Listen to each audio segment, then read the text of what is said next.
Hello and welcome to the CFB SuperShow, brought to you by the FTN Network, the one and only. I am your host, Walt Waddell, aka Dub Deuces 85, and I'm joined by my co-host and good friend Jake Kucheck. We are in week 13 of the college football season, just a couple of weeks left before we get into conference championships and then bowl season.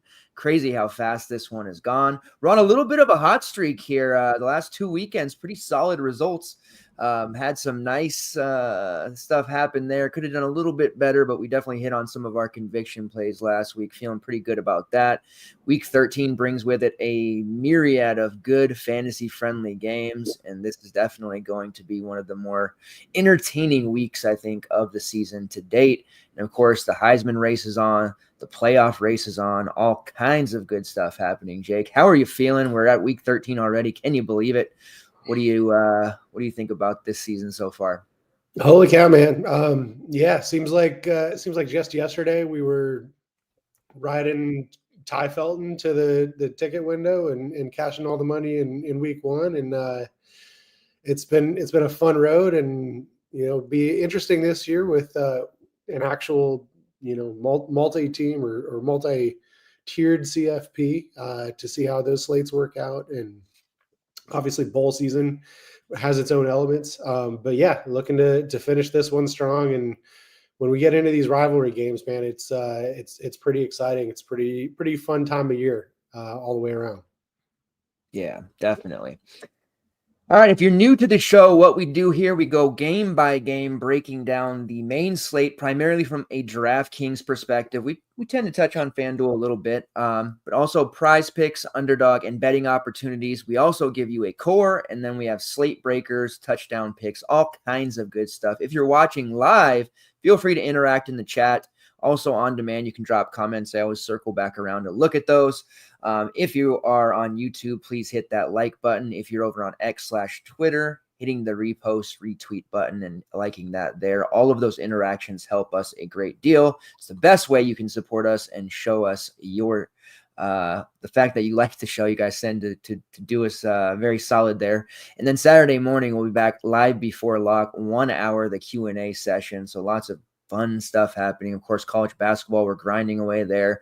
NBA is happening. I see you in the NBA Discord grinding through there. Some fun stuff. So all kinds of things going on. Let's get into this slate here. A really good one. Lots of fantastic games. We're going to start off with Ole Miss, the Rebels versus the Florida Gators. Total of 55. Ole Miss 11.5-point favorites, and the Gators fresh off a big win over LSU. Who would have thought?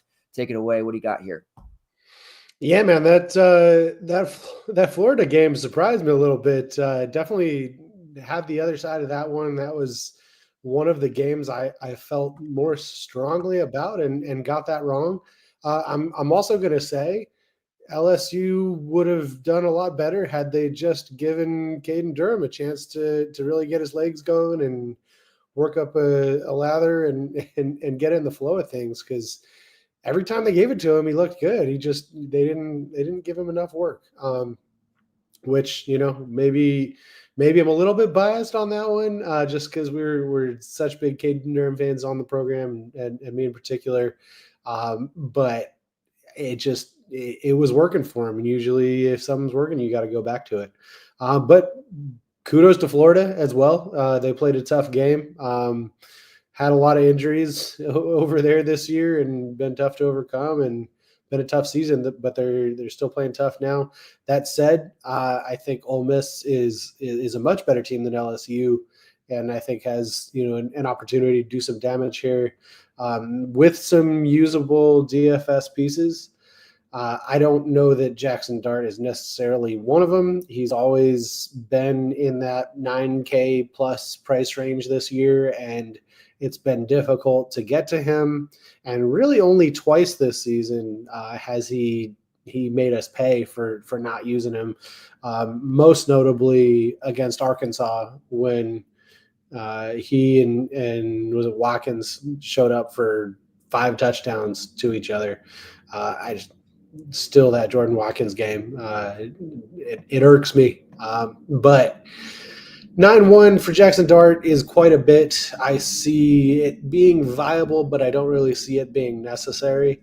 A lot of quarterbacks to get to on this slate, and going to be looking to save some money where we can. Not as much value in the kind of 3 to 4K receiver range that we like to hit. So might have to save up a little bit on the quarterback spot. Do want to mention could be potentially a Ulysses Bentley week.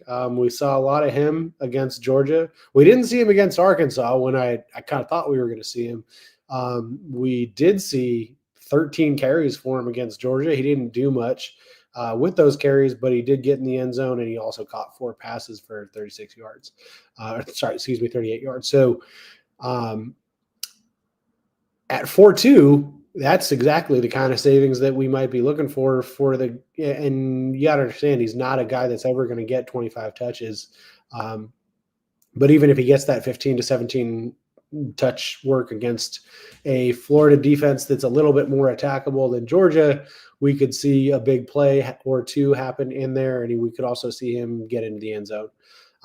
So like him, a good amount at 4.2, not a must play, jam it in, 100% exposure type play, but certainly like it. And then the receivers, kind of the same story as we always get with Ole Miss. If you can afford Trey Harris, obviously Trey Harris is a good play. We do think that he is back for this one. He's off the injury report. I know that you tend to, and I tend to as well, be a little bit leery of a guy coming off of an injury and it being his first game back, and we don't necessarily know how explosive he's going to be. And at 9,300, you better be really sure. So not necessarily going out of my way to get to Trey Harris, but I do understand why he might be interesting. Jordan Watkins, obviously he had that amazing game against Arkansas that I mentioned, and really has not done a lot of other useful DFS stuff this season. He is also up quite a bit from where we typically see him salary-wise. Typically a guy we would see in like the 4.2 to 4.7 range, and up at 5,700 takes me pretty much out on him. Same story with Caden Lee. Caden Lee's been like a mid threes to low fours guy, and he's up at 5,400. So prices are way up on pretty much all these Ole Miss guys other than Bentley. And Juice Wells at 4,800. They spread the ball around a little bit too much, and especially with Trey Harris being back now, it's hard to really get to any of those other guys. And then on the other side, Lagway looks kind of good, relatively speaking, within the context of a Florida quarterback. 5K, worst places you could go. He's got nothing to lose. It's pretty much his job now. And I think that there's a case to be made for, holy cow, he might air it out a little bit and connect on some big plays. And at 5K, you don't have to do a whole heck of a lot. It sure would open up some savings. And we also know that Ole Miss scores a lot of points, and they score them pretty quickly. We don't get the methodical 18-play, 13-minute drive that we would see out of like an Army, out of Ole Miss typically. So if they're going to score and they score quickly, a lot of ball back to Florida. Then talking about the running backs, we like Bow. Didn't get a ton of volume against LSU, probably deserved to. Only 6 carries, but for 65 yards and a touchdown.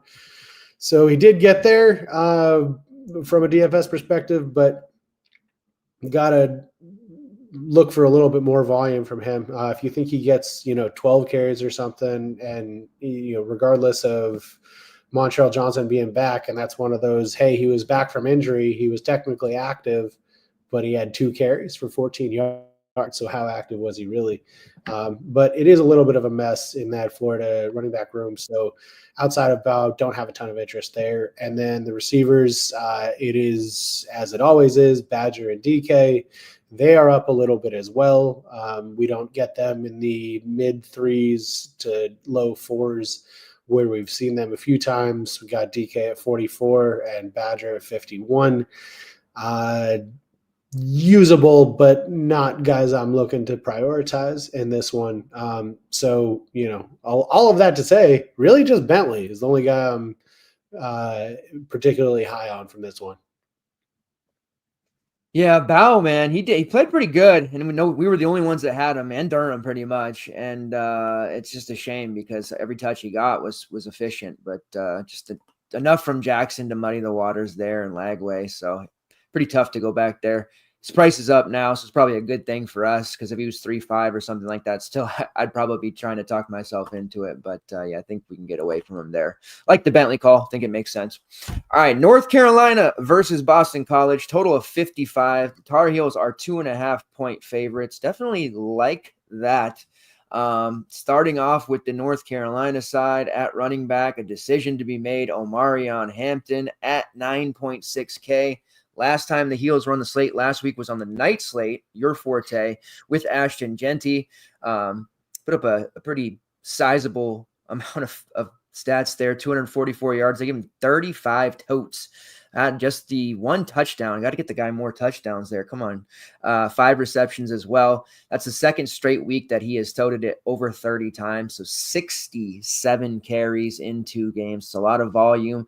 BC for the year has been pretty good against the run. They're only surrendering 132 yards. But if you break it down with the most recent games against SMU, they gave a pretty sizable number to Brashad Smith, who only needed 18 carries to get to 120 yards and a touchdown. LaQuint Allen scored 2 touchdowns against them a couple of weeks ago. Isaac Brown, 85 and 2. So recently, and especially in conference play, BC's been getting knocked around on the ground more. The first few games, they did a really nice job. And if you go back to like week 8, Bayshell Tootin also rang up 266 yards and 3 touchdowns against them. So they're not quite as good against the run as they might look for the total season, especially the last month or so. So this is a great spot for Hampton. If I'm going to pay up anywhere, it's usually the running back spot. There'll be times where, like, hey, a couple weeks ago with Colorado, I wanted Sanders. Last week, I was very high on Ja'Cory Brooks. But this week is definitely going back to the running back position where we have 2, 3, 4 different guys you could realistically pay for, and Hampton is definitely at the top of that list here, especially going up against BC, where I expect him to get 30 plus touches. At quarterback in the receiving game for North Carolina, don't expect a ton of ownership. Jacoby Criswell is an interesting kind of dual threat guy. He hasn't shown a ton maybe recently, but in the Georgia Tech game, we did see that kind of breakout, 73 yards on the ground, 2 touchdowns, threw for over 200. It's not really anything where he's going to get a ton of volume throwing the football, and he's not usually going to get there on the ground unless he's calling his own number and scoring touchdowns. So it's different when he'd be priced at, say, like, 6K, 7K, but at 7 here, it's just a little bit too high. I think we need him a little bit lower than that. Even the receiving room for North Carolina is all over the place. Nesbitt is out. So you've got Gavin Blackwell there. He's seen targets, not got any catches. Toby Paysor will have a week. We did see that random Nate McCollum week where we the night before we wrote him off and then he had a big game and then back to doing nothing. Really the only guy we could look to at 3.5K is the last man standing in the tight end room, John Koppenheimer. But there's not a lot of upside here. It's kind of like the Gunnar Helm play. Everybody was on that last week. I ended up a little bit of a different route there, and he had his 3 or 4 catch performance, which was fine. That's really what you're going to get from John here. You're just hoping that he catches a touchdown. So a little bit difficult there to get excited about anybody on the heel side except for Omarion Hampton. On the BC side, they weren't horrible with Grayson James. They had some moments. They pushed SMU. They ended up losing 38-28, but James threw for 237 and a touchdown. He did score a rushing touchdown as well. He's priced at 6'4". If ever there's a defense for BC to maybe do some things against, it would be North Carolina. They've been involved in a lot of high-scoring games. I do think the over 55 is in play here. James makes more sense as maybe a GPP alt play. I think I'd have a little bit of nerves trying to click him into the main build, but he's definitely in the right ballpark of cheap quarterback that we need to be able to play in order to fit all these high-priced running backs that we want. As far as the BC running back room goes, I don't know. Treshaun Ward's just like the forgotten man now. I'm not sure why he's not getting carries or playing much at all. SMU, we had the 4 carries there. We're seeing a ton of what was the RB4 heading into the year in Jordan McDonald. rushed for 133 yards on 15 carries against Syracuse, took another 11 carries for 63 last week. And then you've got Kai Robichaux, who's just absolutely detonating. What do you have? Another 2 touchdowns against SMU. He actually has 6 in the past 4 weeks alone.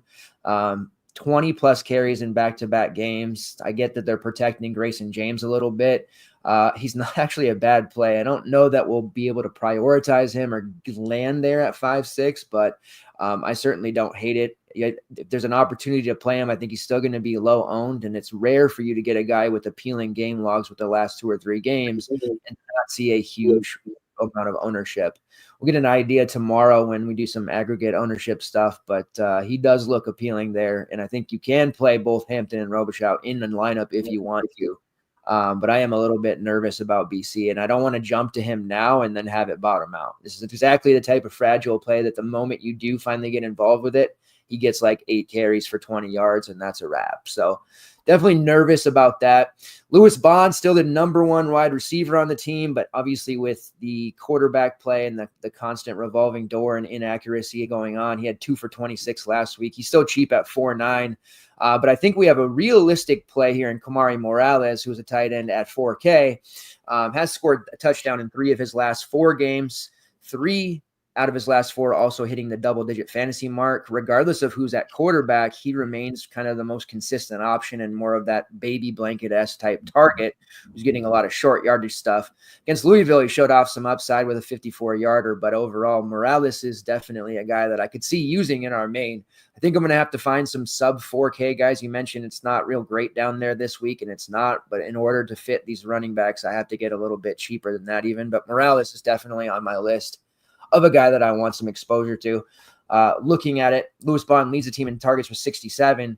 Morales down there with 27, but he's caught 22 of those 27 because a lot of short yardage stuff, 5 touchdowns, which actually leads the team in receiving touchdowns and 260 yards. When you look at that target share over the last couple of games, did get boxed out against Syracuse, but prior to that, he had 13 targets in the last 3 games, and then against SMU, 6 targets there. So they're looking his way for sure. But all that to say that Amarion Hampton has to be rostered at all costs. His props are like 125, 115, depending on where you look. I do think it's a game where he's going to run for 150 yards against Boston College, so I'm comfortable there.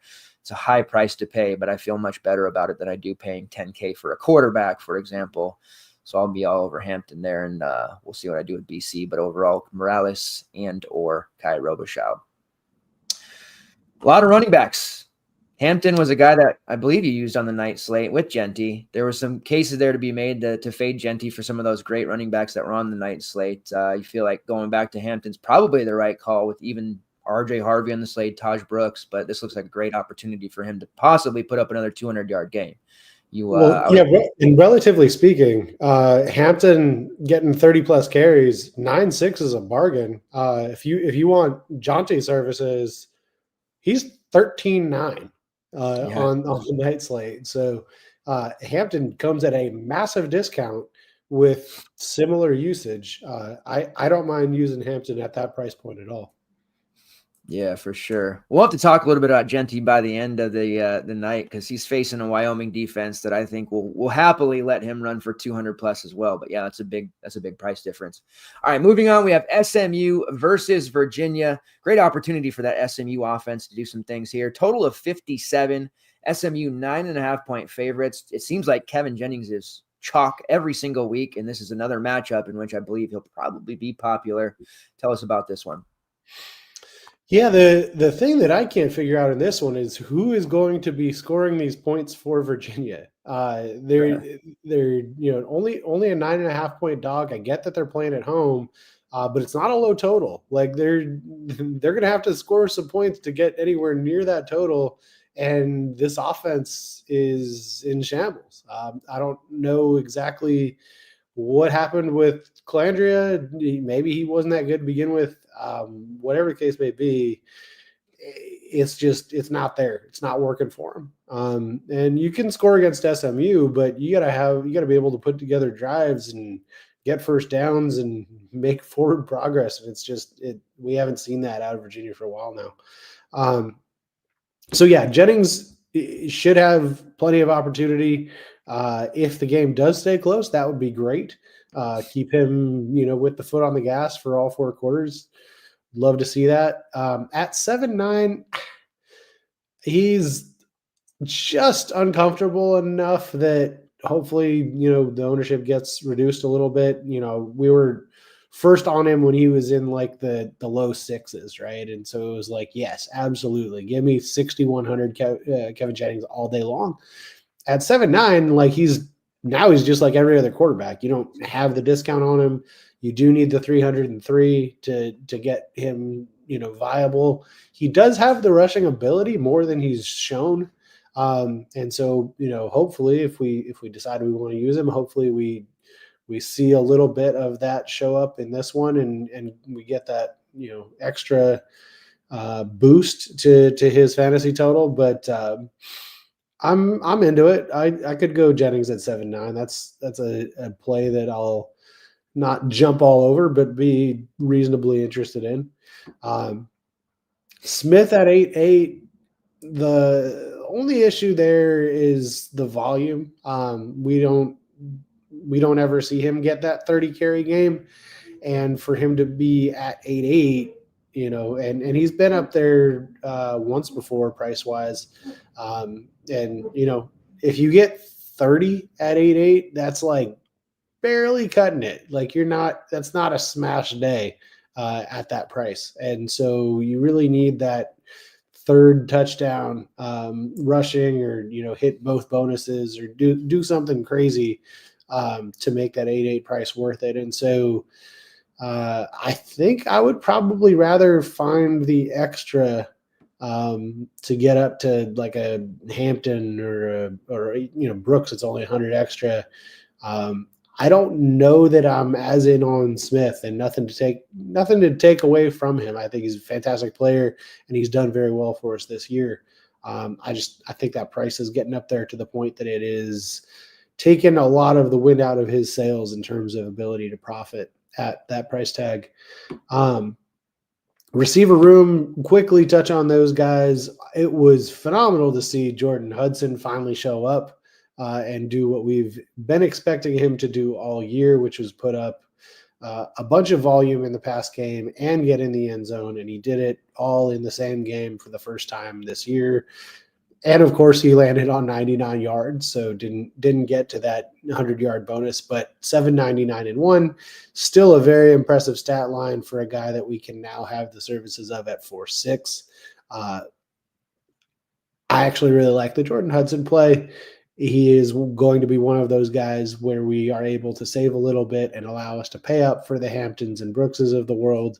So if you're starting your lineup with like a Jennings, Bentley, and Hudson kind of deal, you're gonna have some ability to pay up for those expensive running backs, and I like that a great deal. The rest of the receiver room, I mean, it is kind of a grab bag, and seems to be kind of like that Ole Miss without Trey Harris receiver room, where it could be anybody on any given day. Keyshawn Smith is always going to be a part of that and interesting. 4,500. He's kind of at the same price point that Hudson is. And then Roger Daniels also is very involved as well.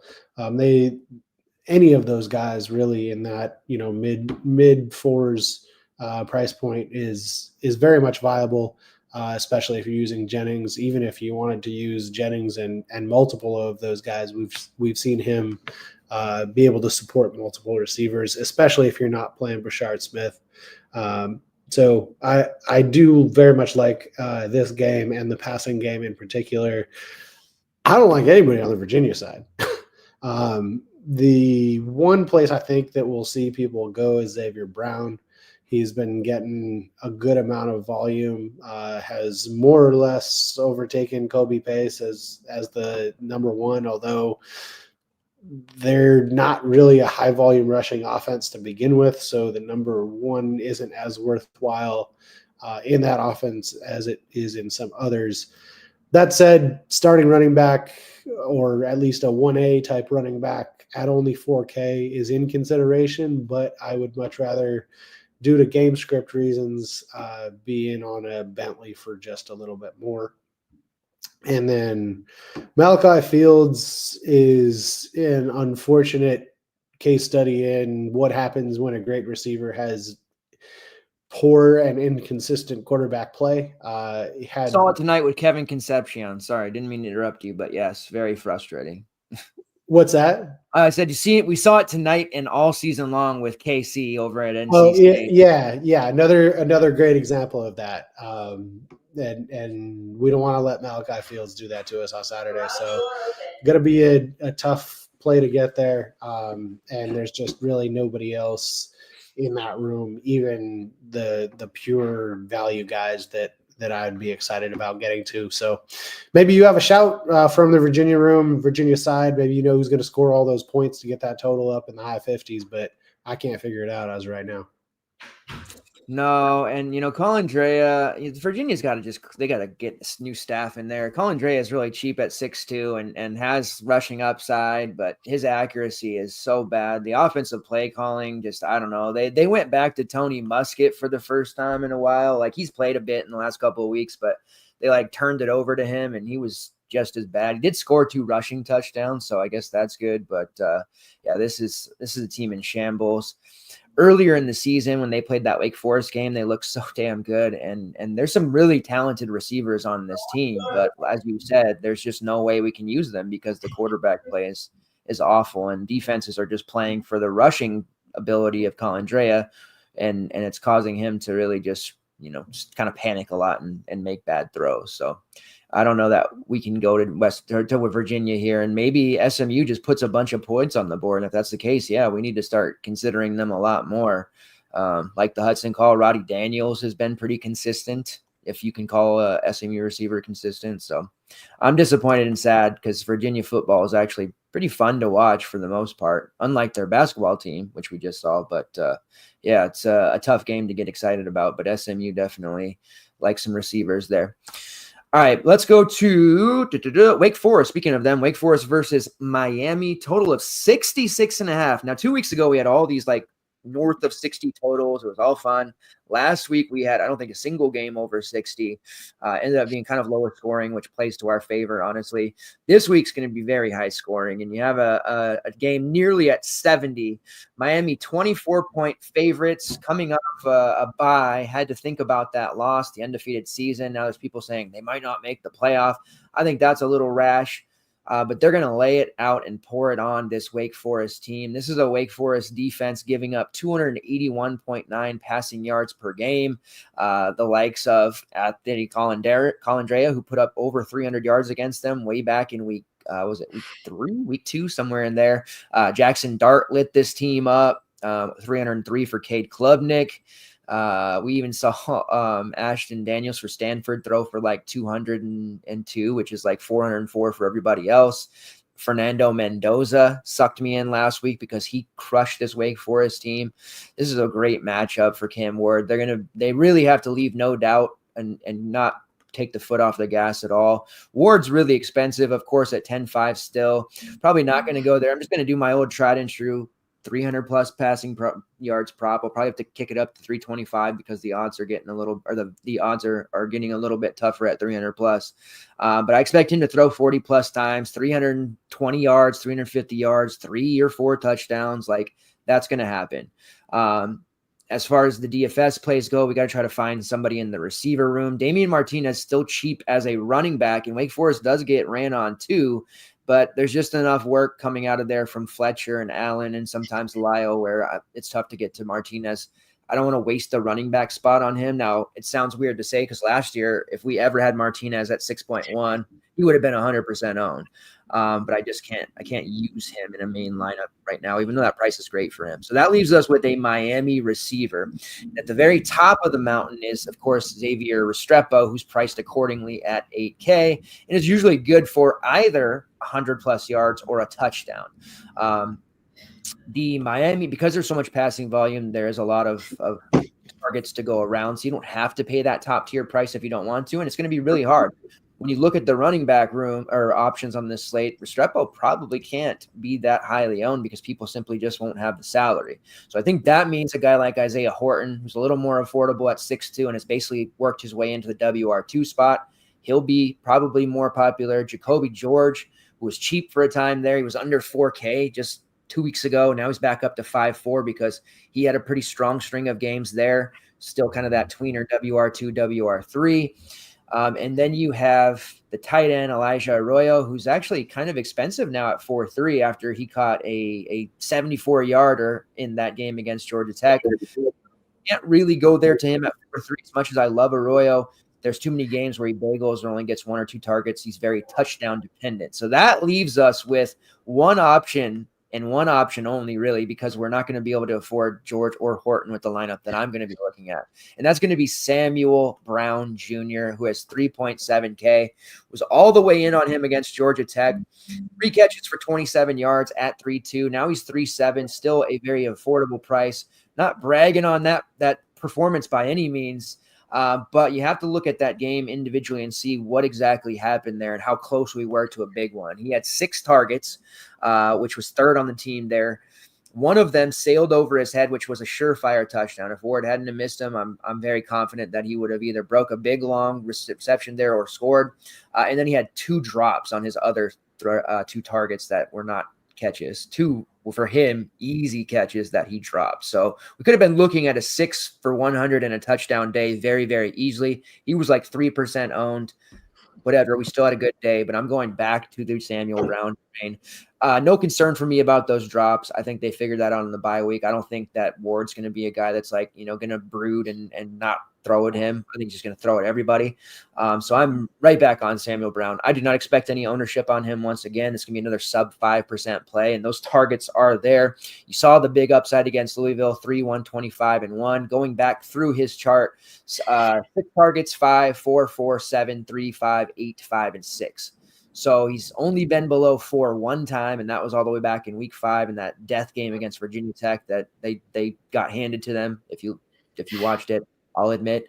But for the most part, he's generally giving us 4, 5, 6 targets and sub 4K. All he needs to do is connect on one of those. Ward doesn't throw over his head. He doesn't drop 2 of those. And suddenly we have a massive cheap play on our hands that gives us 10 plus 50 points. We got to Hampton, who went for 30, 40, 50. We got to Brooks, who went to 30, 40, 50. And perhaps we got one other big play running back there like an RJ Harvey. So Samuel Brown is going to be the guy that I go back to. If that's too worrisome for you, I would probably say to go to Isaiah Horton, but that's 6'2", still a little bit high, and you're going to have to try to figure out how to get there. His targets, though, have been very steady. He's climbed his way up to second on the team with 77. Restrepo leads the team in targets with 77. And I'm sorry, Horton has 71. So he's 6 below Restrepo now. Really impressive. Restrepo has the more high quality, high upside games, but Horton is right on his heels. He hasn't been below 7 targets since week 5. Again, that death game against Virginia Tech. Since then, 11, 7, 8, 10, and 7. So a very high volume guy that's going to get a ton of high quality looks against a very porous Wake Forest defense. On the Wake Forest side, I don't mind going to these guys because Miami's defense has been treacherous. They looked so good early on. Like you said, they got some gifts, but they're starting to fall apart. Cam Ward's carried them as far as he can, but the defense, they're going to have to start playing their part. Definitely some interest in Hank Bachmeier to a degree. He had some real big struggles against North Carolina. They ran the ball so much with Hampton, it turned into like an Army, Navy, Air Force situation where the times of possession for North Carolina was just like massively more than Wake Forest. So that definitely hurt Bachmeier. But I think at 6'3", he can give 20 against this Miami team. Got your guy, Damon Claiborne, who, at 7'6", when you look at all these expensive running backs, he's a pretty affordable, somebody you can get to. The volume is there. He hasn't been below 20 carries in any of the last 4 games. Definitely involved in the passing game as well. At least 3 receptions in 3 straight games. So still an affordable option there. Little bit worried, though, because if Miami pours it on like they should, then he's probably going to get scripted out of some of those carries. They'll turn into targets, but I'd much rather get him 20-plus carries than 4 or 5 receiving targets. Pricing on the Wake Forest receivers has come up. We're used to seeing Taylor Morin somewhere between 4K and 4.5, 4.6. He's had 70 plus receiving yards in 3 of his last 4, which includes 2 games over 100. Become the WR1 for this team, and that's even with a now healthy Donovan Green finally playing. That's only really helped Morin because of the attention that Green gets when he's on the field. And then guys like Deuce Alexander, Horatio Fields, Micah Mays, who were interesting values at a time. With Green back, I don't have as much interest in them. Mays is playable at 3.5. Fields at 4.5 is probably priced out now with Green, so you'd have to make a decision if you want a Wake Forest receiver. Green at 4.7, I think he actually has a chance to see some pockets of ownership somewhere between 15 to 20%, if I had to guess right now. But overall, I want at least one Miami receiver, and I'm line in the sand, it's going to be Samuel Brown again. And there's a very high chance that he goes for 2 or 3 catches again. But if he hits on one of those passes that are coming his way for a deep one, it's just a huge, huge, huge opportunity for us. And even if he bricks, still, we were able to get to Hampton, so we can cover those 5 to 10 points that we're looking for. So that is my Miami spiel there. I still want them to make the playoff because I have a future on that. My Cam Ward future for the Heisman, it's starting to shrivel up, I think, because Travis Hunter is now minus 300 to win the Heisman. So I think that's over. It was fun while it lasted. But overall, definitely a very good and appealing game here. ACC football, the focus of this week, it seems. Lots of high scores. You have a Miami receiver in mind that you're leaning towards? I have a Wake Forest receiver in mind. I'm all about Morin. I think that's a great call. And as much as I would love to go back to the well, I've been on Claiborne for feels like 5 straight weeks. But I don't think this is the spot here. Like you said, game script kind of dictates it's going to be more of the traditional pass catchers, and Morin is the one that I'm focused on that fits the bill. And then, to pick one on the Miami side, man, it would be a cop out to just say Restrepo, right? Because we can't just pay $8K for everybody. But if I'm doing like the Bentley Hudson thing, then yeah, maybe the answer is Restrepo. And if we get him at a little bit lower ownership, like if he went 150 and 3, just because he could get open all day and he did that early on in the game, would that surprise you? I don't think it would, right? So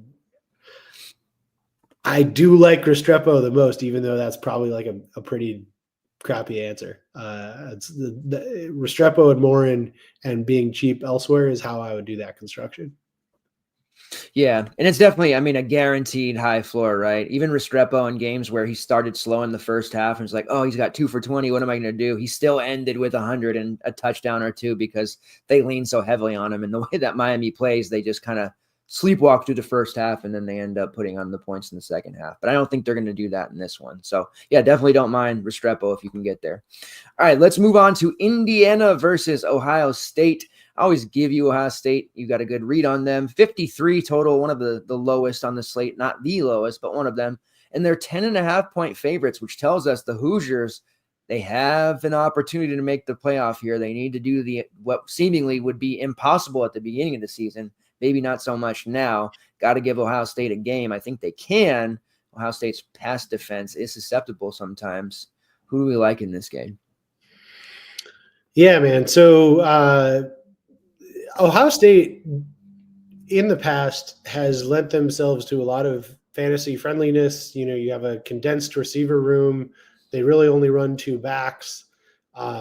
Typically, when they're just rolling teams and putting up a ton of points, like in the CJ Stroud days, we'd be like, okay, how quick can they get to 50 points? Now it's like, well, how many games is it going to take them to get to 50 points? And it's just, and the defense is much better. And so it makes Ohio State a frustrating team to try to roster from the DFS perspective, because it is just nowhere near as efficient of an offense and a little bit too good of a defense, so that when they do have an advantage in games, they're able to put teams away pretty quickly, and we don't see those offensive players get to their ceilings, which is a long way of saying I don't have a ton of interest in either side of this game. I'll never be on Will Howard. Certainly not in a game like this. The backs are probably the place that I am going to have the most interest. And we did see the game that I was hoping for from Judkins against Purdue actually happen against Northwestern, 15-76-2. I don't know that that's going to happen again against Indiana. I do think that they're going to ride him. I don't think that we're going to necessarily get a couple scores out of Jenkins. I hope they do, but I don't necessarily see that happening. And 15 for 76 isn't all that efficient, especially against a Northwestern team. And I think there will be even less efficiency happening here. So it's still not a priority to get to Judkins. And then in the passing game, love all three of those receivers, to be honest with you. We're seeing Carnell Tate do some things, and that's good to see. He's kind of in that, I don't want to say JSN role. That's giving him too much credit, but like the Julian Fleming from a few years ago role where he's kind of that third fiddle that so much effort is put into stopping Smith and Egbuka from, catching balls 40 yards down the field, that Tate finds his way open at times. And we've seen that, in 3 of the last 4 weeks. He's either put up decent volume or scored a touchdown or both, or in the case of the Northwestern game, scored twice. And at 5,500, it's still not awfully compelling. His price tag had been in like the 3s and 4s all season, and now at 5,500, it's like now you're going to have to expect that volume from him. At which point, why not drop down and get a Taylor Morton, right? So really nobody on the Ohio State side jumps out as a must play. Judkins probably is the one I have the most interest in, but that interest is still moderate. And then Indiana, great story. I think it ends here. I don't see them dominating this Ohio State defense by any means. They struggled enough to put up points against Michigan, and not too many teams have struggled to put up points against Michigan. I think that we're going to see a pretty ugly, 24-17 type game. So if you're interested in unders, this might be a good spot to take an under. And it's going to be, a high quality football game. There will be good football played on both sides of the ball. I don't think it's going to be an overly fantasy friendly game. So probably one we can skip entirely with some sprinkles of Judkins if you feel good about him. Yeah, and I almost wonder if it turns into a physical type of contest. Justice Ellison is kind of intriguing at 5'2" as a kind of alt play. But yeah, this is a really difficult one to get excited about. They split the carries so much between those guys, and that works when you have like that 15 play drive that they can both kind of get going, but not a lot of 15 play drives against Ohio State this year. No. And Keyshawn Williams, shout out to Keyshawn Williams, seems to be rising up the ranks there. Has had 2 straight good games. Perhaps they lean on him, but I think you're right. Not the most fantasy friendly game. Moving on here, Kentucky versus Texas. Another one that's not very fantasy friendly. Total of 46.5. Texas 20.5, 20.5 point favorites. It's a real tough chore to get excited about Kentucky in this spot, so I won't waste a lot of time talking about it. Their Brock Vandegrift, no. The running back room, no. Dane Key's cheap at 5'3". Barian Brown's been banged up, did come back, but did not actually play, and then he's not on the injury report in their most recent one. But yeah, nothing on the Kentucky side here against Texas. As far as Quinn Ewers goes, he's pretty expensive at the 8.2 tag. Running backs, we've gotten away with fading the chalky Texas guys. They weren't chalk last week, and Wisner he rushed for 60 yards. Blue rushed for 83 yards. They split it. Gunnar Helm was the big chalk piece for Texas last week.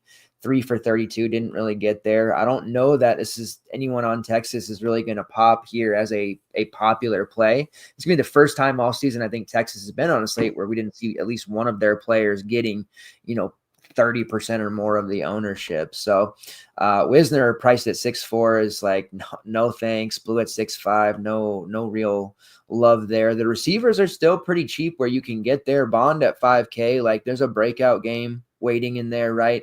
Matthew Golden is cheap enough at 4.4. Shit, he's got 5 touchdowns in the past 3 games alone. Pretty much if he's catching the ball, he's catching it in the end zone. Still real cheap. He was 3.4 though last week against Arkansas, so it's kind of tough to say, man, let me get on that now. Gunnar Helm's still there. I do think Helm sees a little spike in targets here in a kind of a harder fought game. And then, Silas Bolden, the corpse of Silas Bolden down there at 3.2, can't use him. Ryan Wingo next year, we'll be talking about him a lot more. Just not a lot to say about this game. Honestly, it's nothing really that I want to prioritize other than the Golden price is still playable, but I think targets are going to be few and far between. And this one just looks like a lot of 3 and out. Texas running the football, not necessarily to the point where they're having their guys hit a bunch of fantasy numbers, but enough success to where they're milking the clock and getting out of there healthy and with a 21-7 type of win. Is there any plays here that you want to mention? Because I don't have any. Yeah, not this one. All right. We'll move on. We got Colorado versus Kansas, a much more fantasy-friendly game. Total of 59.5, which seems a little low, I'd say. Colorado 2.5-point favorites here on the road. The path to the playoff is clear. The Big 12 falling apart at the seams. Utah, garbage. And there's teams that just will not seize control. Colorado has a chance to seize control in a game they need to win. Colorado has been banging the last couple of weeks. Will Shepherd especially. Kansas has some fantasy goodness as well. Break down this game for us. Yeah, man. So got to watch pretty much all of that BYU Kansas game. The BYU Cinderella story has been toppled, and it was a very gritty game. And big win for Kansas. Not that this has been the best season for them by any means, but that must have been an emotional thing to be able to take down that victory. Get another opportunity to kind of put some salt in the coffee for a Colorado program that is looking to make some noise, and they get this one at home. So I think this one does stay competitive throughout. I don't see Colorado running away with this one, which means we get a full 4 quarters of both of these offenses, and that, like you said, that could get over 60 points. We could see so the scoreboard getting lit up here. Start on the Colorado side. Obviously, if you can get to Shedeur, get to Shedeur. The Kansas defense did pretty well against BYU and contained a pretty dynamic offense that BYU has. Retzlaff and LJ Martin and Lassiter and Chase Brown and all that.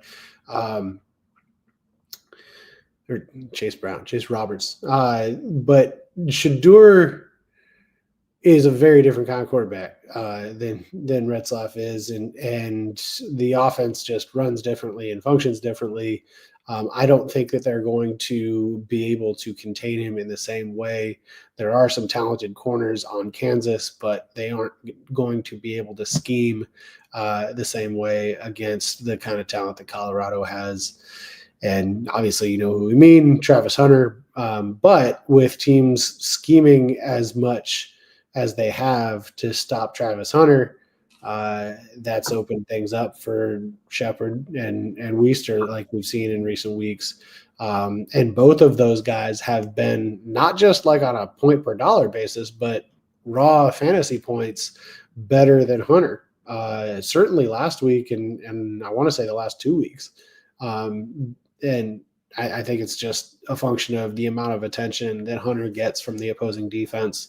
It leaves those guys running kind of wide open. And then Draylon Miller got in on the act too against Utah. So a lot of different places that the ball can end up. It's not just entirely Travis Hunter, even though we've seen that happen certain weeks. I don't think that's how they're running it anymore with the attention being given to Hunter. So Shador is where I would like to start, and then you sprinkle other pieces in as they can fit. Obviously, if you have Shador and you somehow can also get to Hunter, I'd really like to talk to you about the rest of your lineup, because I don't know how we're going to be able to do that. But I think the other pieces are extremely viable. I would probably be interested in using both of Weister and Shepard. The two of them combined are only a little bit more than what you'd be paying for Hunter, and you're going to get a high volume, most of the pieces of a high volume passing attack. And I don't think, let's say Hunter goes for 80 and a touchdown. I don't think that kills you because of the price tag that he's at. And, also that he's going to be a little bit lower owned because we don't have a ton of value to choose from. And 9K is a pretty luxury price tag to pay for a receiver. Even though he's not the most expensive receiver on the slate, he's damn close. On the Kansas side, they have really started consolidating their receivers to a point where they can be usable. Starts with Luke Grimm. They were looking at different ways to get Luke Grimm involved.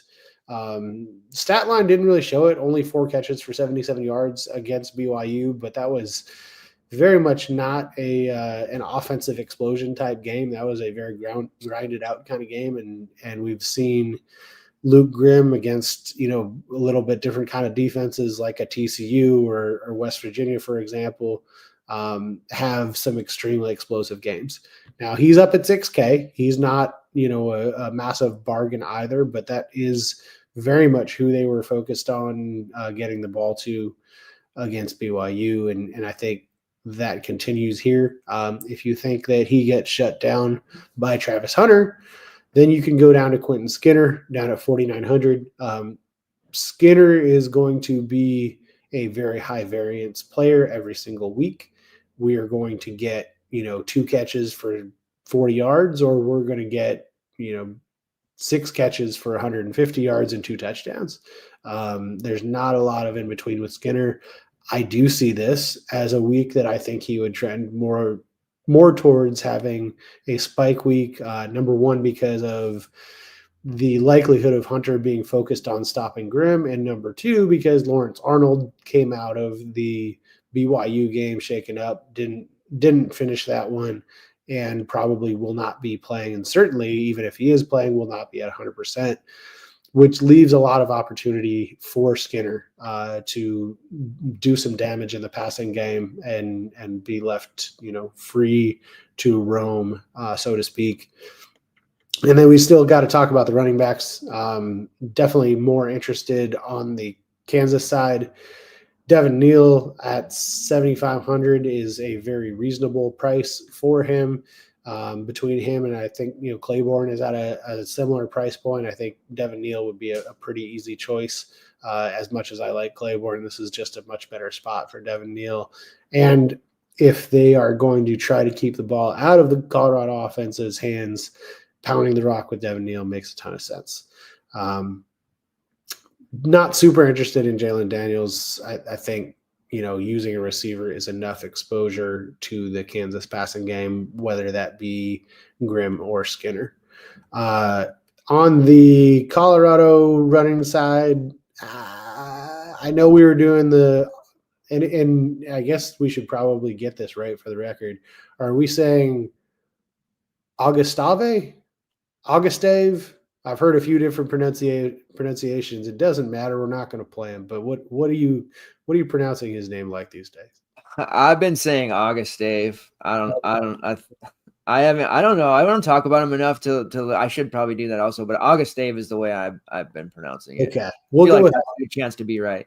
We'll go with Augustave for now. But he doesn't get anywhere near the volume, and certainly I hate to keep going back to him as my basis for comparison, but I would rather see 17 touches of Bentley than 9 to 12 of Augustave. And you still have Dallin Hayden in the mix for single digit touches, and then who knows what else they do, but really what they do is pass. So just kind of completely skipping the Colorado running game and kind of sticking to the passing game on both sides with a sprinkle of Devin Neal if he fits into the build. Yeah, and a big day for Colorado. They just landed one of the top quarterback recruits in Julian Lewis. So the chatter about Dion, following his kids to the NFL, not so fast, but they need to get a running back. They need to get some running game going on here. Yeah, Shepard, we played him 2 weeks ago. He crushed it. I was lower on him last week, which obviously wasn't great, but still solid play. Devin Neal's just a touchdown machine. How could you not want to play Devin Neal? The only thing I'll say on Shepard is the first touchdown that he got was such a fluke touchdown. Yeah. And so if you're seeing that stat line going 571 and 2, oh, maybe he's the alpha now. He kind of just caught a jump ball on a broken play. It's not like they were scheming up a whole bunch of stuff to Shepard. So I actually, even at the higher price point, would probably go Wiestra over Shepard. But I do like both of them still. Yeah. Against Texas Tech, I was super confident. I'm not there with him right now as much, but obviously he's panning out quite well. So wouldn't talk anyone off of that. All right, UCF versus West Virginia, total of 63. UCF currently a 3-point favorite. Definitely some betting upside on the West Virginia side there, and the total as well. This is where we get into, the next running back play for me. Hampton at 9.6, not very imaginative. I like to try to, not just go straight to the top. But then you have RJ Harvey there at 9.8, and I don't know how we wouldn't get to him too. Well, obviously I know how we wouldn't because we couldn't afford it, but we have to try. West Virginia is a team that is giving up just about 30 points a game to their opponents. Overall, they're one of those teams like BC where their rushing numbers, they're giving up about a 130, 135 per game, which sounds like they're pretty decent. But if you break down their games more recently, there's definitely been some big games happening, and Harvey's pretty well matchup proof at this point. And the nice thing about him as well is he's pretty active as a receiver. We'll see him, contribute there. He has 229 receiving yards on the season, a couple of touchdowns, over 1,300 yards rushing. They're going to continue to find ways to get him 30 plus touches as well. And I'm confident that will happen here against West Virginia. This is a really, really comfortable and confident spot for me. And I'm thinking that because of the fact that he's so expensive, people are going to play 2 of the 3 running backs that I want. Now, again, this is a spot where the running defense of West Virginia is going to look better than it was. Now, we were really high on Bryson Washington last week, and he was 7% owned across the board. It felt like a chase because he was so good the week before and the week before that. But it's just like, hey, they're giving this guy the ball. But hey, West Virginia is really not as good as people probably think they are. Washington went off for 123 yards. Not only did he score 3 times on the ground, but he also caught 5 passes for 59 yards and a touchdown. That's definitely a type of game that RJ Harvey can have as well. It's much more expensive than Bryson was last week. Love Bryson Washington, by the way. I'm so happy Baylor has a number 1 running back. He's just going to have a really big game here. Got to start my lineup with Harvey and Hampton. And I haven't even got to Taj Brooks, who has the best DVP of the slate. So we're going to have to find our way around some of these cheapies. And we might be able to do so in this very game on his very team. You do have Dylan Risk at quarterback there. 6K, he kind of set the world on fire against Arizona, 294 yards, 3 touchdowns, rushed for 55. Big game if you used him at 4-5. Put up 30. Not as good a game against Arizona State, which coming into the season, I think a lot of people, myself included, thought Arizona would be pretty decent. Didn't expect Arizona State to be good at all on the football side. Now ASU's might be challenging for a Big 12 title. So he wasn't great there, but he did throw 34 times, 229 yards, got picked off, stacked a bunch of times. So you'll look at it and be like, damn, he only got a 7. That's not very good. I don't want to use him. But you need to look at the amount of times he passed, the opportunities he'll have against West Virginia. And this is a spot where you can pair the quarterback with the running back because there is that receiving upside there for RJ Harvey. Only 6K for a starting quarterback in a game that is projected to go well over 60 points. I don't know. I think people are going to overlook him a lot, and that's probably a pretty big mistake. Now, the receiving room for UCF isn't exactly exciting. Kobe Hudson was the WR1, and he's priced at only 5-1, which is pretty nice. He's been below 5K the last couple of weeks. He's done all right, 4 for 58 and 7 for 56. It's definitely viable, but we've seen since the change to risk and even the week before that, Jacoby Jones really emerging and taking Hudson's spot there. In the game against BYU, that happened because if you watch that one, they were all over Kobe Hudson. There was some double coverage stuff happening, and Jacoby just basically outran his man repeatedly. Then it happened again against a very porous Arizona team. So he went 6 for 116-1 against BYU, 5 for 106-1 against Arizona, and then a tougher ASU defense, but still 7 catches for 55 yards. So he has done very well, especially with this change. He's got 32 targets on 9 games this season, but you started at the beginning of the season, 1 target, 0, 2, 3, when he really started to take off and get more work, especially when they lost more guys to the portal, injuries. 8 targets against BYU, 5 against Arizona, and then last week against Arizona State. So Jones is really kind of sees that WR1 spot, and he's only 200 more than Hudson. So I think Jones more of like a main team type receiver, Hudson more of the GBP look, and then you have the tight end Randy Pittman, who qualifies in my sub 4K range receivers / tight ends that I need.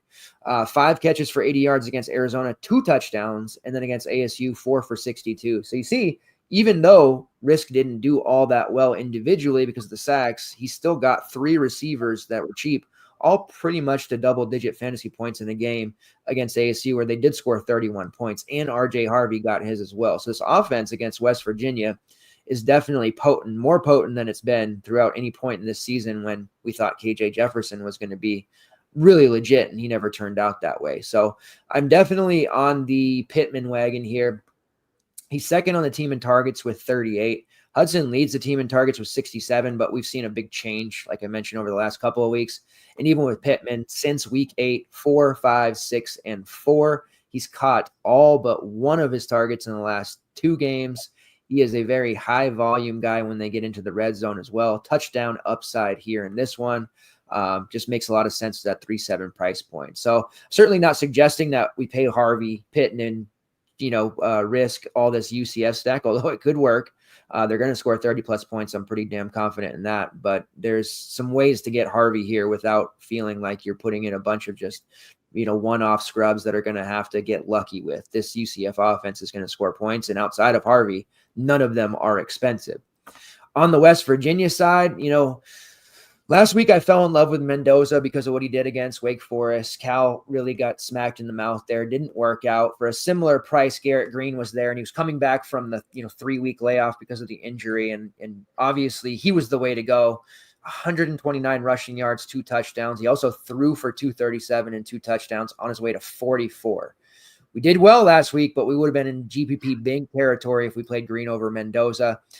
Going up against UCF, defensively, they've done pretty well throughout this season, but Green's rushing upside makes him elite.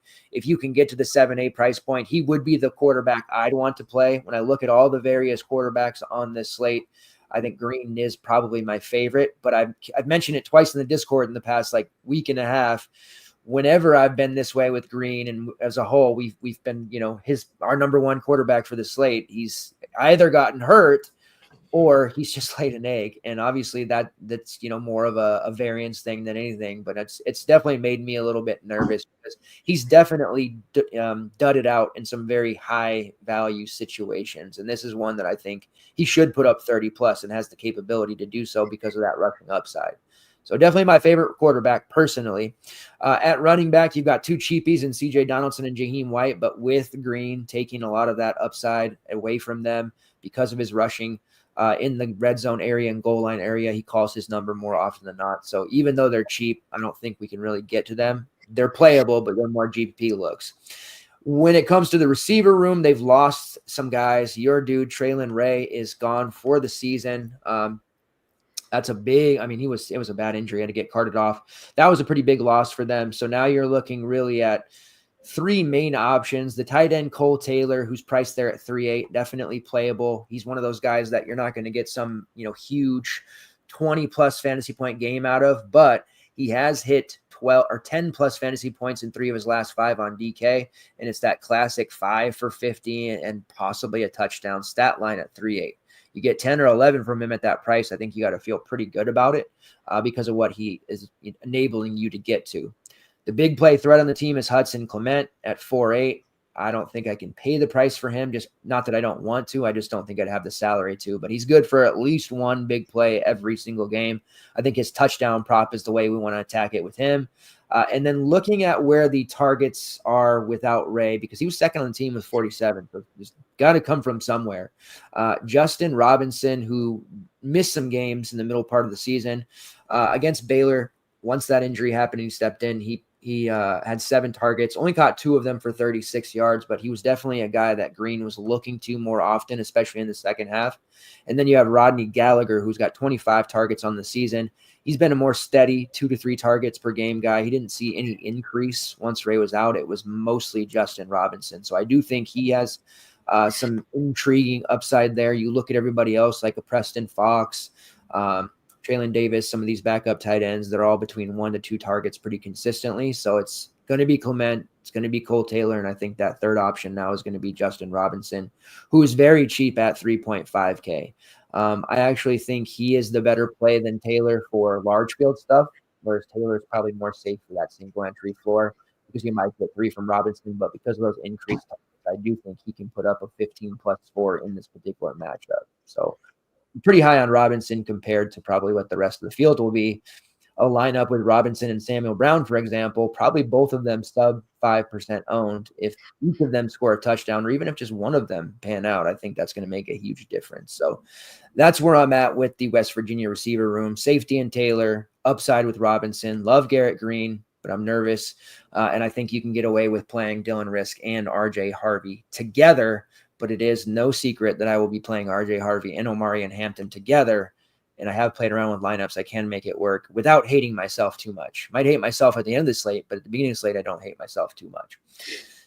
With that being said, where do you fall with Harvey? Because, we got the pantheon of running backs here with Brooks, who we haven't talked about yet. I probably should just ask you that when we get to Brooks. But where between Hampton and Harvey, you can only play one, for example, instead of playing both. Where do you lean there?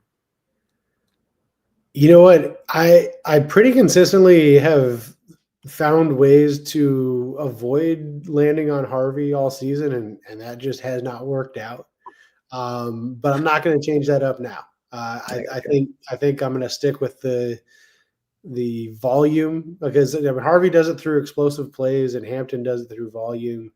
And I think I'm going to stick with Hampton in the volume and hope that Risk throws for 3 touchdowns and none of them are to Harvey for the lineups that I don't have Harvey in. Definitely could happen. Love it. All right. Penn State versus Minnesota. Another one that's not particularly exciting. Total of 45. Penn State 11-point favorites. Man, Tyler Warren. We had said it. We had talked about it. He ended up being super, super chalky.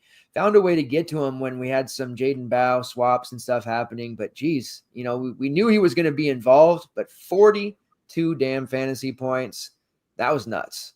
Now he's in a matchup against Minnesota in which it should be slow paced, but he could very well do it again. And he's priced at 7.7K. Man, this is a tough slate with a lot of good options. What are we doing here? Tyler Warren, let's go. It is the only viable fantasy play from this game, but it is extremely viable. He's going to take direct snaps. He's going to catch passes. He's going to throw the ball. He's going to line up at center. He might kick a field goal.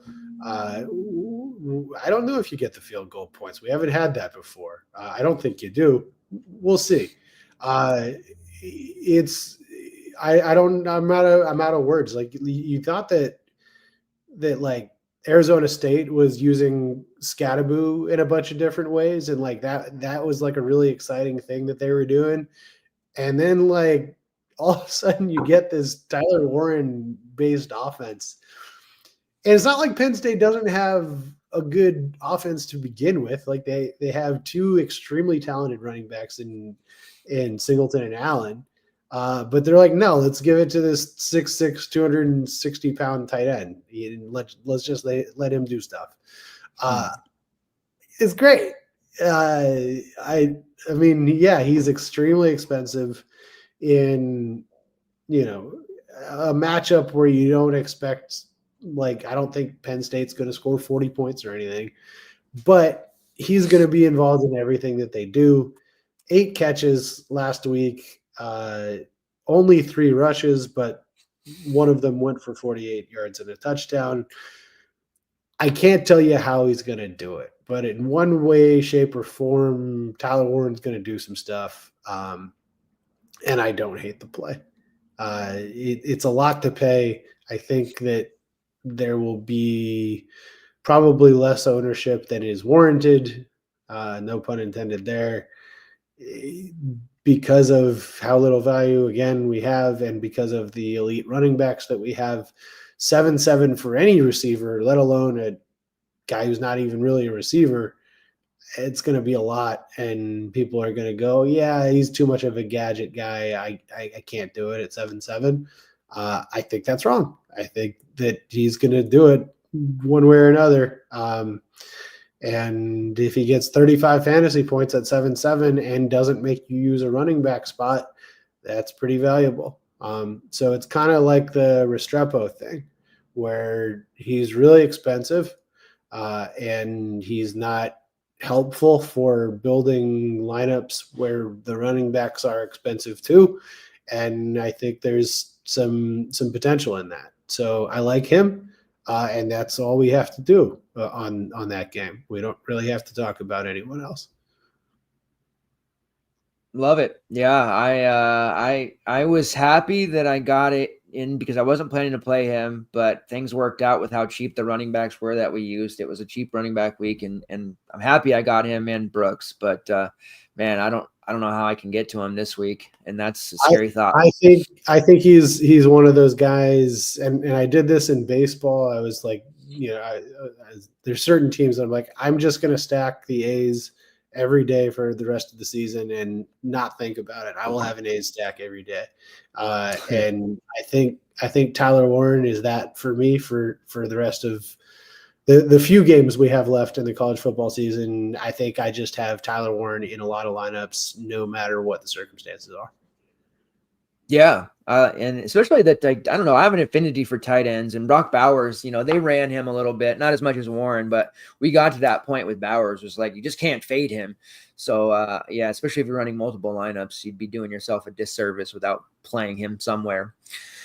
All right, moving on, we have Texas Tech versus Oklahoma State. Total of 66, which is the highest on the slate. Tech is a 3.5-point favorite, and this is the creme de la creme of DVP spots for running backs. We have been targeting against Oklahoma State with running backs pretty much all season long. There's been, sometimes where they left Oklahoma State off, but I was basically by week 5, like, here's Oklahoma State's schedule, guys. Here's what we're going to do. We're going to play whoever is leading the team they're playing at running back, and that is Taj Brooks this week.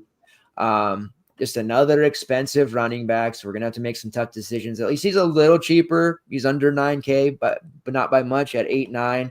Another volume guy. So you had mentioned Harvey being an explosive guy, not the volume. Brooks and Hampton are both going to see 30-plus touches, right? And just the fact that, Brooks's YPC is 5. It's solid, maybe not electric, but he's just, even at that 5, 35 carries, he's going to put up a huge, huge, huge number. And even in spots where, Iowa State, a tougher defense, he put up 122 and a touchdown. Arizona, 128, 3 touchdowns. TCU, he probably should have done more, but he's just like, you're getting a floor of 20 to 22, which you're definitely going to want more on this slate. But with the house strict and stiff the pricing is, if Brooks were to get only 22, I think you're still so far ahead of everyone else that's trying to figure this slate out. And if Warren does brick out for him, like put up a 10, or Travis Hunter in the Colorado offense, maybe they have an off game, like, there's just going to be a lot of safety there with Brooks. He is phenomenal. He does catch passes as well. But that volume is just so appealing. The Texas Tech pass game, even, Oklahoma State, they can be thrown on as well. Baron Morton is cheap. I think as a afternoon slate play or hey, you're going to run Harvey on this alt instead of Brooks. Like, you definitely want to get Morton. The interesting thing here is, like, you're getting 30 plus touches from Brooks, but that doesn't mean the passing game isn't cooking too. The last 2 games, he's thrown 40 times. 3 of his last 4, he's thrown over 40 times. So there's a lot of volume there.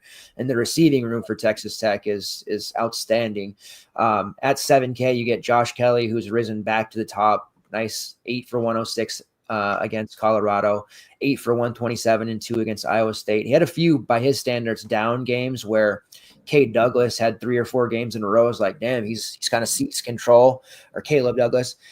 In the last 2 games, he's been under 10. It's been back to Kelly. So Kelly more expensive. Douglas at 5K. Coy Eakin still really cheap as well at 4.4. I think you're more apt to probably get there.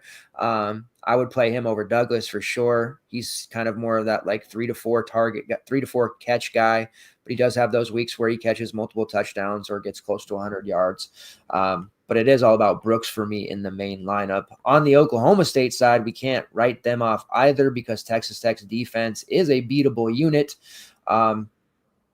You also have Ollie Gordon, which at a time, all of last year, we were never fading Ollie Gordon from like week 3 on.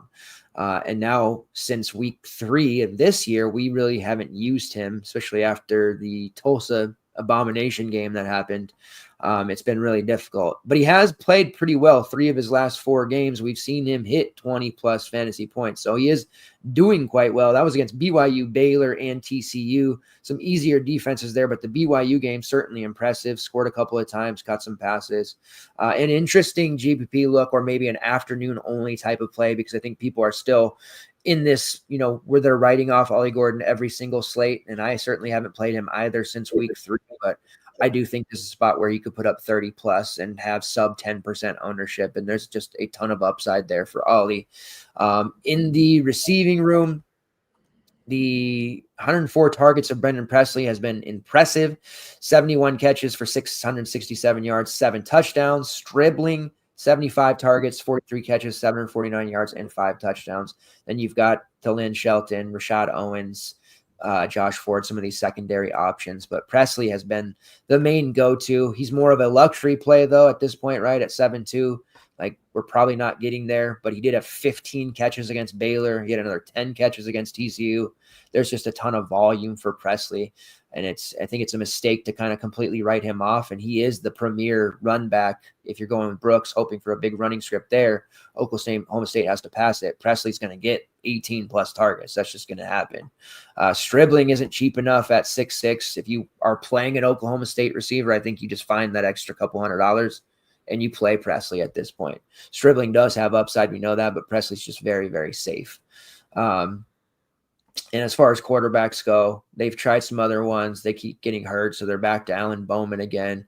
He's 7.3, which is too expensive. I don't know if I'd play him even if he was 5.5, but there is some upside here for him too. We've seen him have some big games, but Ollie Gordon, Brendan Presley as your GPP looks, and then that's another lock running back for me. And coming into the night, I'm just I was planning to say Harvey, Hampton, and Brooks, and then I'll figure out the rest. But yeah, it's going to be really tough even with that build to figure it out because I still need to play a quarterback, unfortunately. But Brooks versus Oklahoma State, I don't even have to ask you. You're in on that, right? Yeah.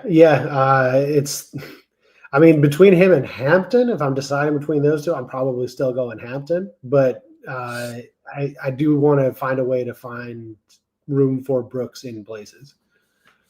Yeah, I personally think you got to play 2 of those those 3 that are the top for me. And I don't see any way around that. But it's definitely gonna take some finessing of the salary cap here. All right, BYU versus ASU, fresh off a tough loss. BYU's magical season. It's not over. There's still a chance at the playoff, but they're gonna have to beat a very tough Arizona State team. Total of 48.5. The Sun Devils are 3-point favorites. A defensive struggle. There are some weapons on both sides of the ball, though, and if this turns into a physical game, I think there might be some options here. What do you think? Yeah. So you would think Arizona State, first logical place I'm always going to go is Scatterboo. Not so fast on this one. We're actually going to talk about Jordan Tyson a little bit. We have seen this emergence into, and I guess part of it had to do with Scadaboo missing a game. Like, we have to be fair to him in that regard. But Tyson has just become this alpha, Ja'Cory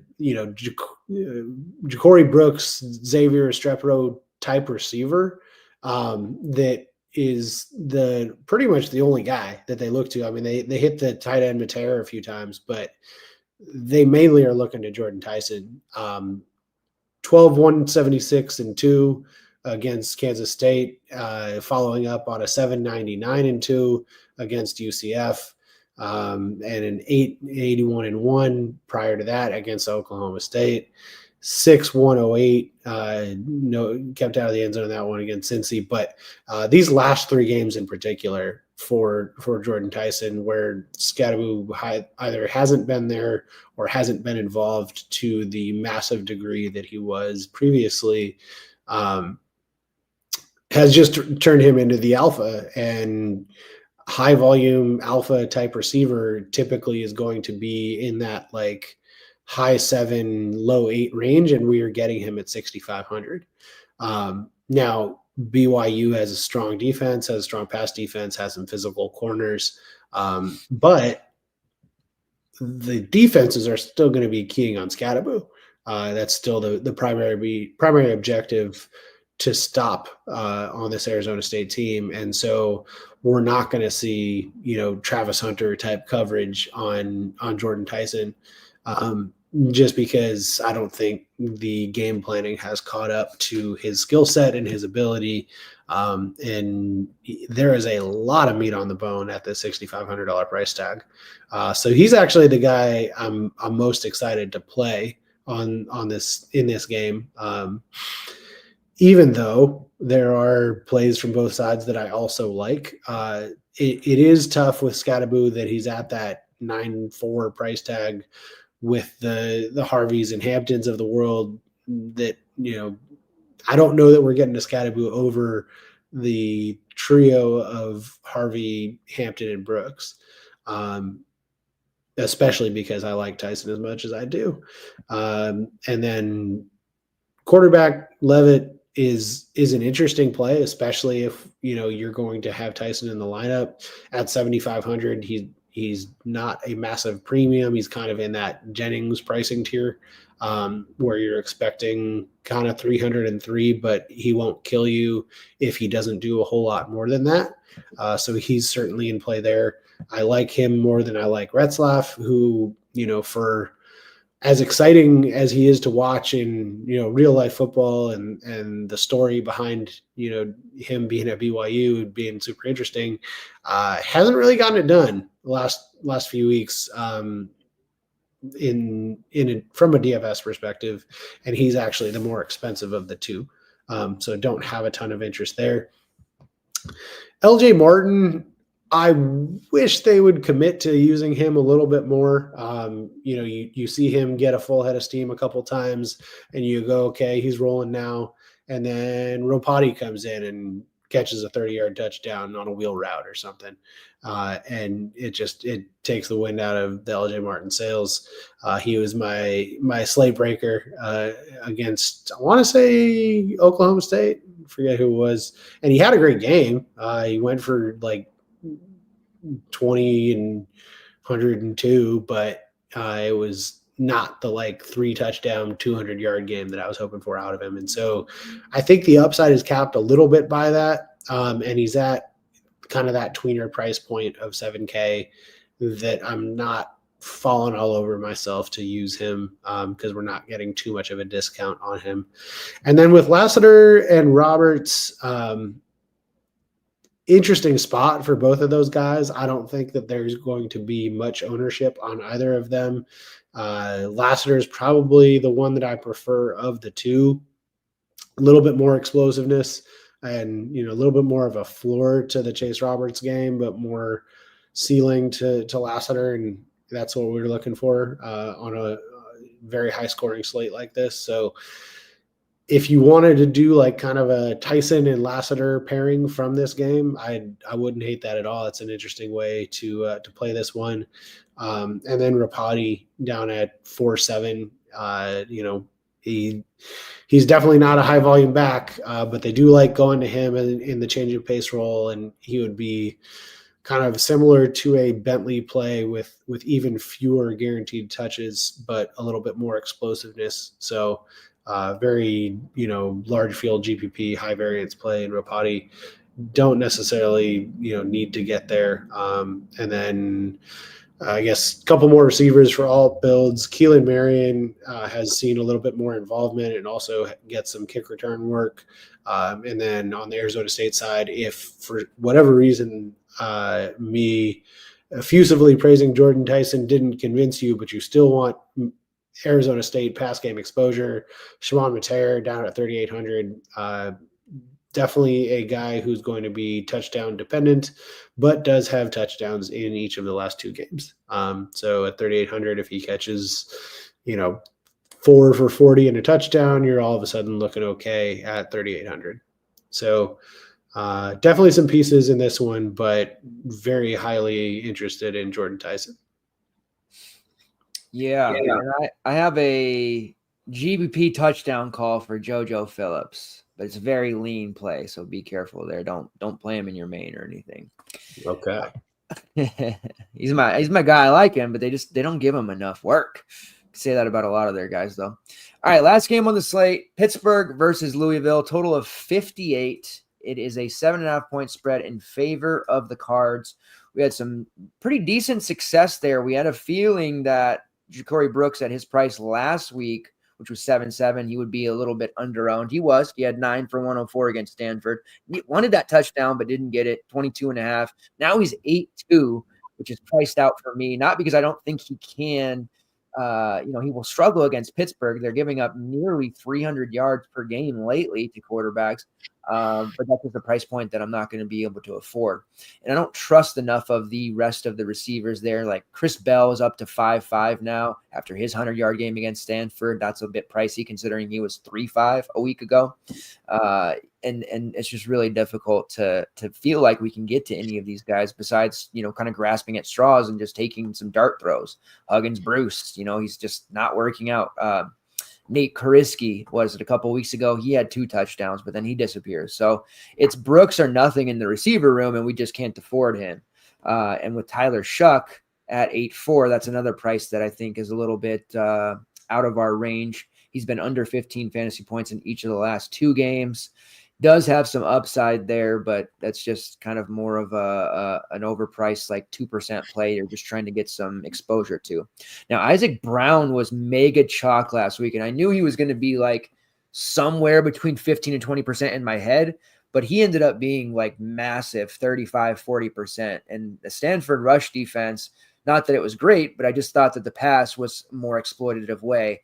And I got a little bit lucky there, admittedly, because he got hurt early in the game. But he was expensive at 6.7. He's considered questionable with the shoulder injury. The coach was doing the whole we're going to have him. We'll see how he feels. It seems very unlikely he's going to play. It was a pretty serious injury. Maurice Turner still got the ankle thing. So the running back situation for Louisville became Donald Chaney, who scored a touchdown and from by way of Miami, and Duke Watson, who rushed for 117 yards and 3 touchdowns. So perhaps I was very lucky because that probably would have been Isaac Brown. Watson's there at 6K. Can't imagine getting to that price, but without Brown, he should get that volume. Chaney's still around as well. So you can play it if you want to. You can run a little bit on Pittsburgh as well, but not a play that I have any comfort with. On the Pittsburgh side, they did get the news that Eli Holstein is going to be available, so that's great for them. You can definitely do some things against this Louisville pass defense as well. I think Holstein's an interesting tournament look at 8.1K. Would be a little worried about any setbacks there, so he's not a main team look. You have another high-priced running back in Desmond Reed, and early in the season, it got to a point with him where this guy is basically a receiver as well. You just couldn't fade him. For about a 3-week stretch, he was fadeable, and a lot of times Pittsburgh was on the weekday slates. But he came back and reminded everyone, hey, I'm really good. And he put up a 30 last week while only rushing for 68 yards, but he caught another 10 passes for 108 yards. Guy is just so good for DK because of those PPR points that he brings. Knowing that there's going to be some popularity on plays like Brooks, Hampton, perhaps Harvey, Reed is falling into this range where people just aren't going to be looking his way. I don't think he rushes for 100 yards against Louisville, but his receiving upside is just so massive. You have to really consider it. And looking at it now, he's now third on the team with 60 targets. Poppy Williams with 63, and then Kanata Mumfield with 66. So another big game like that, and he might be the leading receiver and leading rusher on this team, which is just absolutely phenomenal. They did get the news in the receiving room that Sincere Lee was lost for the season. He's kind of been hit or miss for them anyways. That does help out because the targets are so spread out throughout this room. You have 4.2K with Raph Williams. He did catch 7 passes for 68 yards against Clemson. That broke his streak of 2. Just about every single game except for like 2 earlier in the season, he's had 2 catches. So perhaps a little bit of upside there at 4.2 simply because Lee's not in the mix anymore. You do have Kenny Johnson at 4.4. He's shown big upside as well. And then Kanata Mumfield, who's a relatively cheap price at 5.9K. Better that Holstein is going to be back, but he just hasn't really been paying off that over 5K price point. If you're going to go with a Pittsburgh receiver, I think you mainly want to look to Kenny Johnson or Raphael Williams. And that's going to be one of those like last man in situations where perhaps you built this high price running back lineup. You've got some cheapies in there. You got one more receiver spot to fill. Maybe you got 4.3, 4.4. You can get to Williams and feel okay about it. But overall for this game, and I expect it to be somewhat high scoring, it just has a lot of guys who I think end up being okay. Holstein putting up 20. Shuck putting up 20. Brooks putting up 15 to 20, which at his price of 8.2K is going to need to do a whole hell of a lot more. I will be curious to see if Duke Watson pulls a significant amount of the ownership with Brown news. But the thing about that is that's the last game on the slate. And if you're sitting there waiting, and then suddenly, Brown's going to give it a shot, you're going to have to try to find $700 to get to him, or you're stuck with Duke Watson and probably not winning for the day. So I would not lean on that last game at running back and just try to prioritize those high price running backs. That's what I would do. Not saying that everybody has to do that, but as the ambassador of the House of 4 running backs, you already know I'm playing 2, 3, 4, 5 of damn things if I can. But overall, this game is I think going to go under the radar a little bit, and it's an interesting GPP stack on the afternoon slate. But that's it. I think we're all set there. Let's go to, we'll get a core going here, but let's go over to Underdog, PrizePicks, best bets, all that good stuff. I'll start us off here with some underdog plays. My man Bryson Washington from Baylor set at 84.5 rushing yards. I'm taking the over. In my mind, he's just going to go for 100 yards in the remainder of his games. Tawi Walker for Wisconsin, playing Nebraska this week. Expect a little bit of a physical game, over 76.5 rushing yards. Love that one. And then I do think Harvey has a big game, over 142.5 rushing plus receiving combo yards. It's a lot. But I think he has like 200 plus and won't look like a lot when it's all said and done. What are some of the props that you're looking at this week? So really like Elijah Badger over 3.5 catches. Definitely think Florida is going to be airing it out there, and they have committed to having a quarterback at this point. So lot of opportunity for that to hit, given what we think game script is going to be in that one. Would have loved to see a rush plus receiving yards prop for Tyler Warren. Haven't seen that one come out just yet, but if it does, I would gladly take an over there.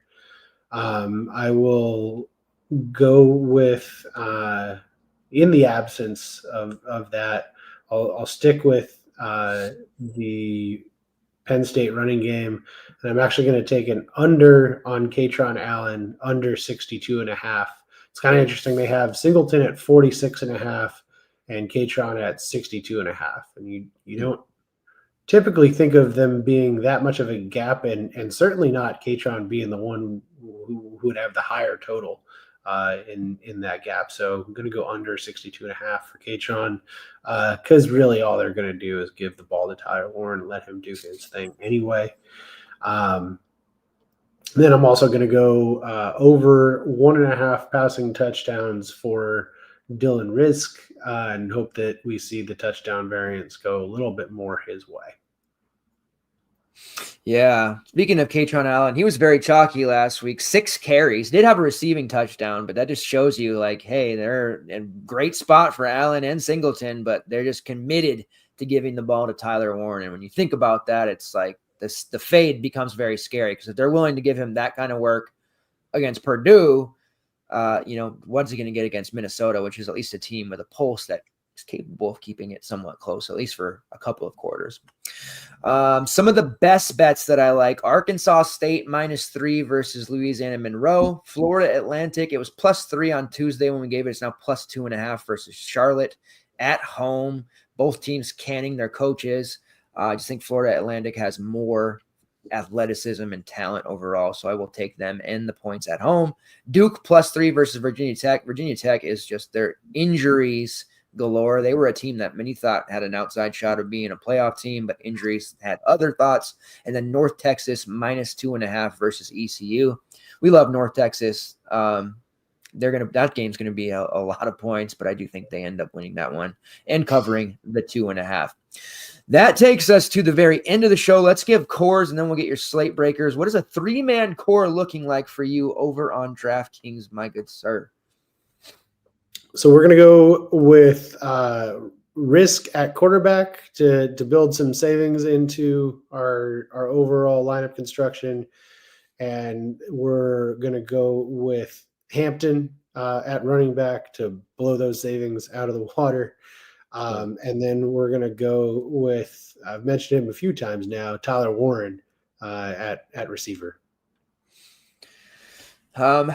So yeah, definitely like the risk call there. I will say Garrett Green is my number 1 quarterback, but I don't even know if I'm going to get to him, which is just a very weird thing to say, I know, but that is my core quarterback. Taj Brooks at running back, and then wide receiver Samuel Brown of Miami, because I have to save money somewhere, and I do think he rectifies and puts the fantasy community on his back after what he did 2 weeks ago, dropping 2 passes. Ward's going to find him for a big pass. Garrett Green, Taj Brooks, Samuel Brown, but I will have all the running backs in the world. If I can find a way to get 5 in, I will. Who is your slate breaker this week, and what is their stat line going to be? We're going to break out this week in a big, big way. I'm excited to hear who that's going to be. I have an idea of who it is. So I think this is the most fun I'm ever going to have with a stat line in this part of the show.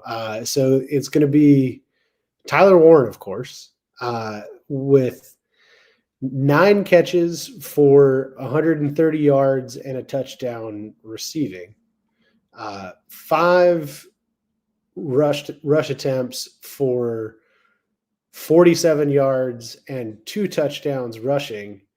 And he's also going to throw a pass for 50 yards and a touchdown. So that is 1 touchdown receiving, 2 touchdowns rushing, 1 touchdown passing, with a whole bunch of yards associated with it and a bunch of PPR work. Tyler Warren is going to have a massive day against Minnesota. Woo! How could I even possibly fade that? That's going to be a fun one. Passing Cordell Stewart, if he kicks a field goal, and punts as well. Might as well. Why not? Let's go. That will take us to the end of the show. Appreciate everybody who continues to hang out with us all season long. Week 13, big one. Great options overall. Make sure on your way out the door, you smash that like button on both YouTube and the Twitter machine if you're watching there.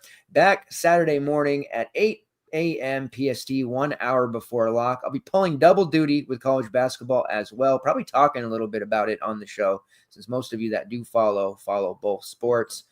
Appreciate it as always. Thanks to Jake. Some really great analysis. We'll be back next week, week 14. Only a few weeks left, and then bowl season and the playoff. Can't wait.